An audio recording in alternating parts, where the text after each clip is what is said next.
Hey everyone, Mr. MC here. This is a guide for round 1 of stage 2 of the Nations Cup exhibition series taking place at Daytona road course with the Mazda 787B.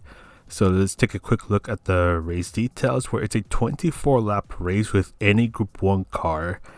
Fuel is ×2, and for the 787B, fuel is not an issue, but tire wear is a ×5. Only on the racing medium tire, so tire wear will be an issue. There's no mandatory pit stop, so do be aware of that. And it's a rolling start, and be aware that tire wear is still on in the qualifier, where the tire wear is a ×5 as well, with a 5-minute qualifier. We're going to go on over to the lap guide, and I do want to note that in each session, the wind speed and direction will change, so you need to pay lots of attention to that, because that will affect your braking points, and it'll also affect your handling, especially on some of the medium to higher speed corners. So we're going to go ahead and get started with the lap guide. Again, note the wind speed and direction I'm on. You're looking for this light that is just up above, as that's going to be your braking point. So you're going to go down to second gear to try to get the car to rotate around the first turn, but exit on third gear, and you want to be careful on the acceleration, because it's really easy to get a lot of wheel spin in these Group C cars. Then brake before the one board that is on the right. Just like the first turn, go down to second gear for more rotation, or even first gear if you can go down there just in time, but exit on third gear and be nice and careful getting on the throttle. For this left turn, you can easily take it flat out, but bring yourself towards the left, and you're braking before the path on the left starts. Just like the last hairpin, go down to first gear or second gear for more rotation, but exit on third gear and just be nice and careful getting on the throttle. Again, you want to make sure that you don't get any wheel spin, because it's really easy to get that with these cars. And again, brake before the path on the right, and this time you just go down to second gear for more rotation, but exit on third gear. Just be nice and careful getting on the throttle. Try to straighten out the car as soon as you can, so you can fully accelerate your way back onto the oval part of this track. Then just stay towards the left side of the track until the banked turn ends, which at that point you want to bring yourself towards the right side of the track and look for this light in between the 2 and the 1 board. So you want to try to brake as close as you can to it, taking a note the wind speed and direction. You can take advantage of the yellow curbs as they are still within track limits. Just trying to make sure you get a good exit and then get on the throttle as soon as you can. In these Group C cars, just be a little careful getting on the throttle to make sure that you don't spin out. And that is it for the lap guide. So let's go on over towards the race strategy. So 24 lap race at Daytona road course. And again, do note the wind speed and direction this time. It has changed, and it'll change throughout the race, at least in this lobby. When you're starting the race, traction control, turn it on, because chances are you're probably going to be starting in the first or second gear, and you're going to get a lot of wheel spin if you don't have it on. So turn it on. Just be a little careful with your throttle input, especially throughout your first lap as the tires warm up. That way you don't spin out right away. And also just want to give a quick shout out to Jester for hosting this race. So I'll leave a link to his YouTube channel down below in case you want to check it out.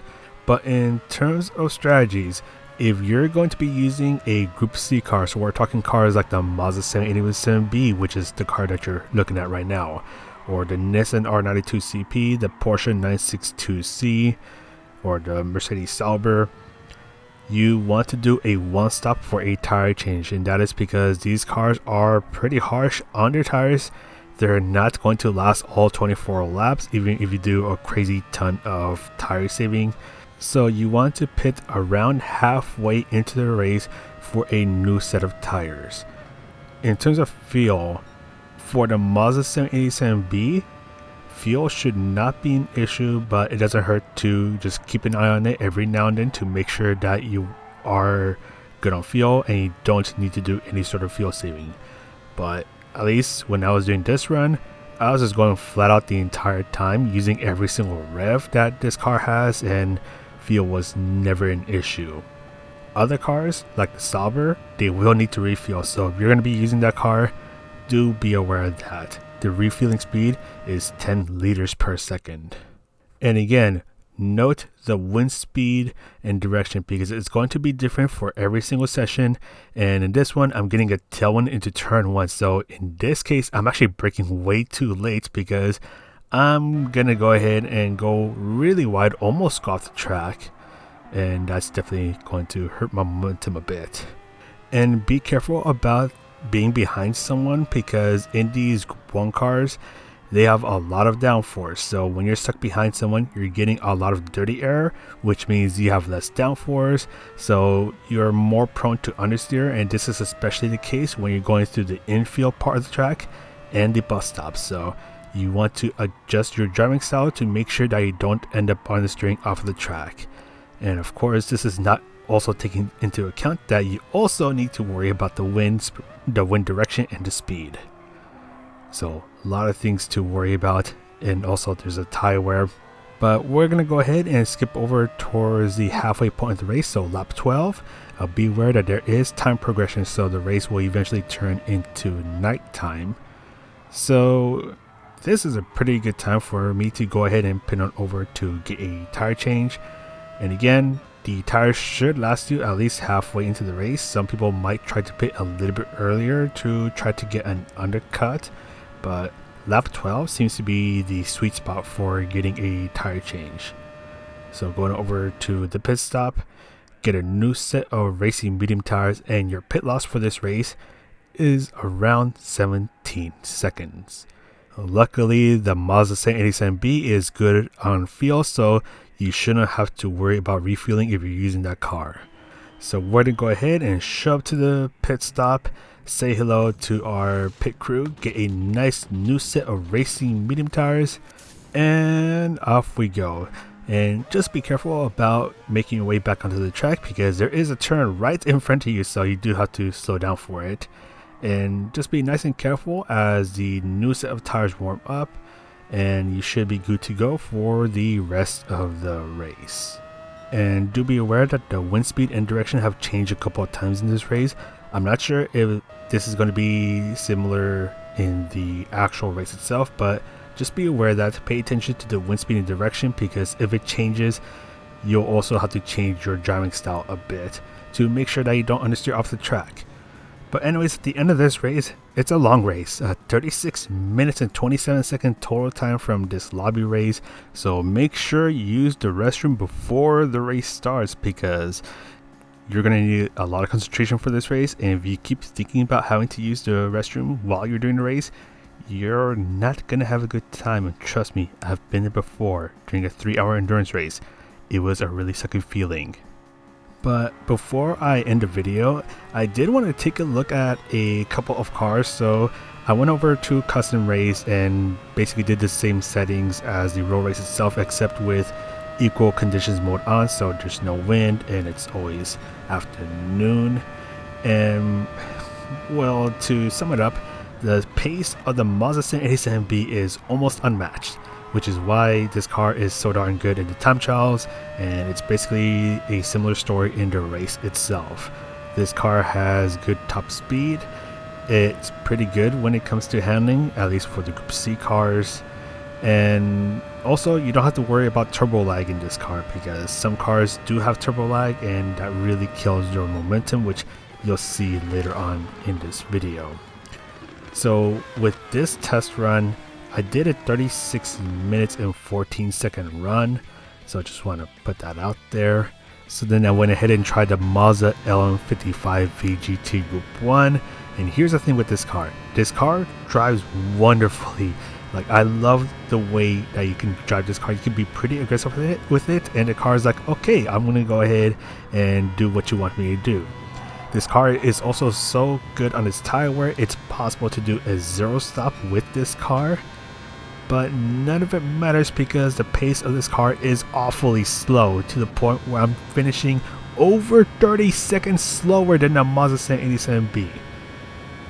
So even though this car is really good on tire wear, it drives really well, its pace is so slow that it's not viable at all. And honestly, that makes me sad because I just love the way that this car drives. So I know someone was probably going to ask if this car was viable at all. The answer is no.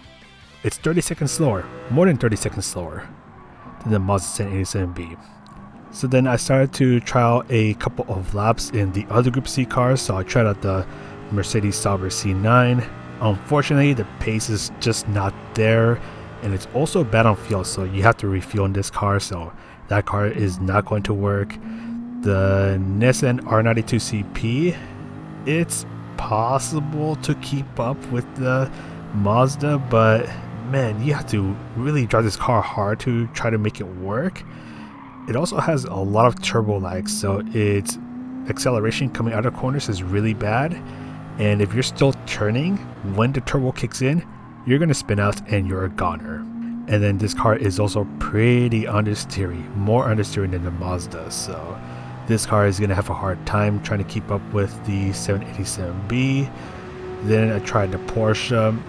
This car, it also has that turbo lag problem that the Nissan has, but it's not as bad as a Nissan, but still it's pretty hard to try to keep up with the pace of the Mazda 1087B. So I mean, you can try to make this car work, but you're going to have to drive this car really hard to, well, try to make it work and to keep up with the Mazda. And then I tried the Jaguar XJR9, and under BOP, the pace of this car is a joke. I think its pace has been a joke ever since Gran Turismo Sport. It's still a joke now, so don't even bother using it. But there we go, that's pretty much it for this video. One stop with the Mazda 787B, and well, that's all for me. So take care, good luck with this race, and this is Mr. MCA, and I'll see you in the next video.